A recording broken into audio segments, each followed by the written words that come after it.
Ciao ragazzi, Wine Weekend Food San Giovanni Lupatotto, solo da Donatelli, e lui è Roberto, che sta ripassando le istruzioni per il cicchetto. Qui parliamo di lievitati,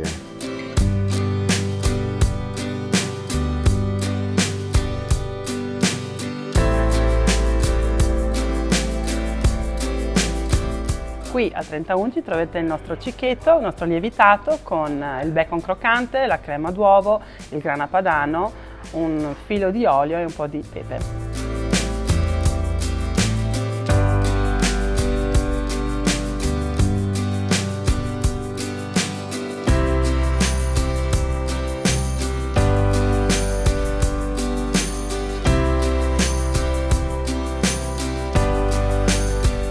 Abbinato alla nostra cantina di Franciacorta, cantina Centinari. Aiuta a sgrassare e a pulire la bocca dalla croccantezza del bacon e dalla crema d'uovo che è un po' più persistente. Insomma, un cicchetto sfizioso e frizzante.